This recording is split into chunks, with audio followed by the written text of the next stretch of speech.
When Evan received the letter, he almost tossed it aside. It looked like junk mail, faded envelope, no return address. But inside was a formal notice. He had inherited a property from his great Uncle Walter. One line stood out: a floating residence located mid-lake. He blinked. A what? He hadn't even known he had a great uncle. But before we start, smash the like button, subscribe, and don't forget the notification bell so you never miss any of our upcoming stories. Curious, Evan made a few calls. The lawyer confirmed everything. Apparently, his great uncle had lived alone for years in a floating home built on a small foundation of rock in the middle of Larkspur Lake. He never left, the lawyer said. Didn't like the mainland much. A deed was attached, along with a set of old keys. A week later, Evan stood at the lake's edge, squinting across the water.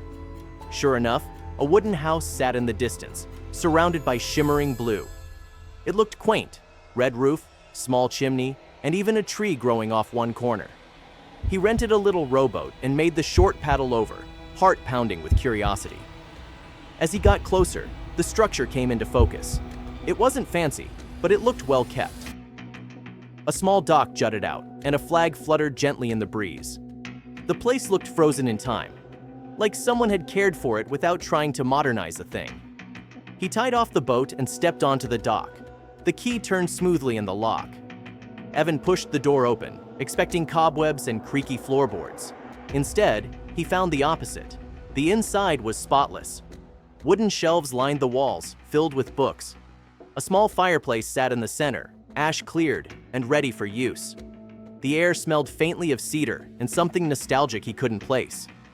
There were signs of life everywhere: a worn chair by the window, boots tucked neatly by the door, and mugs hung above the sink. Yet the place was perfectly still. Evan stepped into the living room and spotted a note on the table. "If you're reading this, it means I've gone, but the house is yours now. Take care of it." The note was signed, Walt. That was it. No explanation, no instructions, just a quiet handoff. Evan sat down in the chair and looked around. The place wasn't just a floating home, it was a memory, preserved. He opened a nearby cabinet and found dozens of journals, each labeled by year. Walt had written daily entries for decades. Evan spent the next few hours reading through the entries. Walt had documented everything: lake conditions, weather patterns, wildlife sightings, and even occasional visitors. He had lived simply but purposefully. He had built the dock himself, reinforced the foundation, and planted the tree that now shaded the back porch. He loved the quiet, and the lake had loved him back. Outside, the water gently lapped at the stone base. Evan made tea using the kettle still on the stove.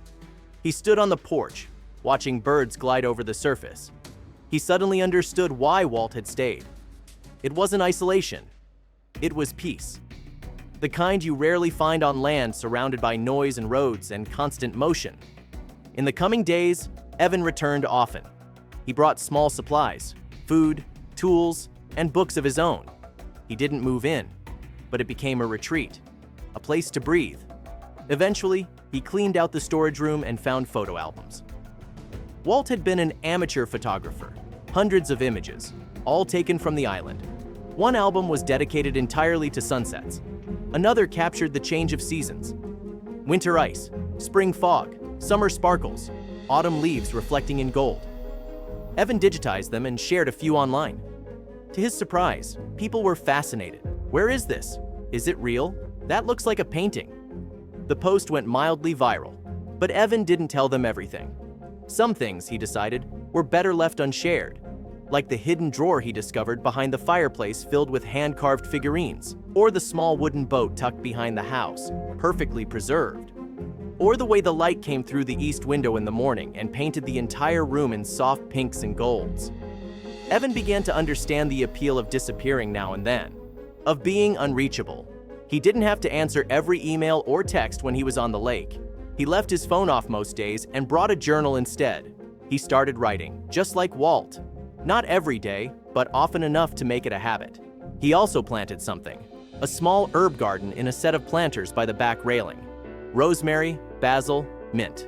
They grew quickly in the lake air. Eventually, he added a hammock between the tree and a beam. The house didn't feel like a museum anymore. It felt lived in again. not haunted, just loved. As time passed, the floating house became his safe place, a quiet break from the world. He invited friends once or twice, but mostly kept it to himself. Every visit left him more grounded. Every journal entry he wrote felt like adding another page to a story his great-uncle had started long before he was born. One afternoon, while digging through a drawer in the bedroom, Evan found a sealed envelope with his name on it. Inside was a short letter. "You're probably wondering why I left this to you. You asked the most questions when you were little. That's all it takes. Curiosity. I knew you'd find something here worth keeping." He smiled and folded the letter carefully, placing it back in the drawer. He never remembered asking those questions, but maybe that didn't matter. The house had a way of answering things on its own, quietly, patiently, in the rhythm of the waves. It didn't need loud declarations, just someone willing to listen. Evan didn't know how long he'd keep the place, maybe forever, maybe just a few years.